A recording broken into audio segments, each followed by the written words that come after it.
At long last, after multiple delays, reshuffles, and reshoots, Aquaman and the Lost Kingdom is officially here. The final entry in the DCEU is here, and on its own, it's worse than the first film, but has some improvements in some areas. Unfortunately, as a whole, this thing is pretty god-awful.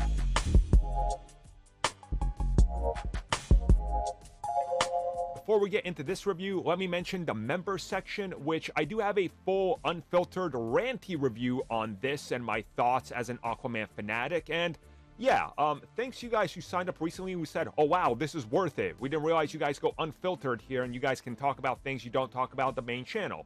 Yes, we do, and the Aquaman review will definitely satisfy you if you're looking for angry or mean.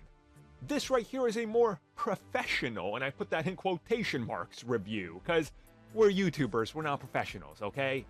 People stop pretending. So let's talk about this. So, most of you know my love for Aquaman, specifically the comic book iteration of Aquaman and Mera, is deep. Aquaman is my favorite DC character of all time, and Mera is my favorite female comic book character of all time. So, when this film manages to somehow lean into being Aquaman with Arthur Curry for a small percentage of the film, while also managing to botch Aquaman completely and completely destroy Mera as a character, I gotta applaud them. Because this film stinks of corporate mandates and reshuffles, and in the worst way possible. Now, I did say I can't spoil anything here, and I won't because it's a non-spoiler review, but this film does things so badly in some instances that I was genuinely shocked that this is a sequel to the first film.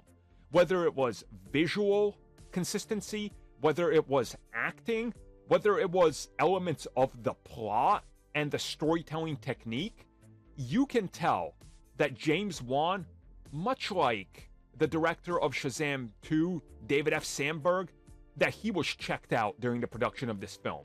And for all of those instances where Jason Momoa was out there saying, oh yeah, this is my film, I wrote many elements of it, I put myself into this, you can tell he did. And many times that's actually not a bad thing. Because watching this film, you go, okay, this isn't Aquaman, this is Jason Momoa's Aquaman. You go, oh, this works for that character.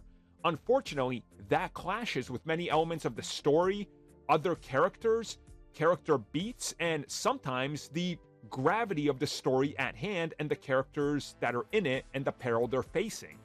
And it all crumbles when you start to think about it. And that, I think, is the ultimate problem here. This film means nothing. It's pointless in the grand scheme of things. They're not going to continue this franchise, and it feels like everybody kind of just threw their hands up in the air and said, yeah, we know. And they just went in, got a paycheck, many times phoning it in. The visual effects team certainly phoned it in, because somehow this film manages to look worse than the first one in just about every department. And it truly is sad that this is what happens with Aquaman, because I have a feeling we're not going to see this character headline anything again. We'll be lucky if we get a TV series or cameos in the DCU with him, and I hope that they can go more comic proper and make him more like Aquaman in the comics, who I think a lot of people will resonate with and like, where he's essentially more Tony Stark than anything in terms of his attitude and wit. And truly, to me, that's the tale of this series here. It's nothing like the comics. They lost the sense of what they were going for with the first film, and when everything started to fall apart, they just threw everything into a blender and said, why don't we just make a film where we'll do everything we want?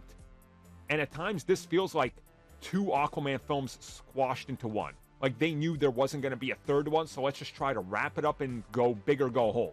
And certainly by the time I got home, I never want to talk about this thing again. You guys know we don't do review scores, and I'm not giving a review score, but if I had to compare this film to the other recent DCEU offerings, well, it stands on par with the rest of them outside of Blue Beetle, which still remains to be the one shining beacon we've had from the DCU in forever. Also, shout out to nobody showing up, so I had a private screening of this film. Thumbs up.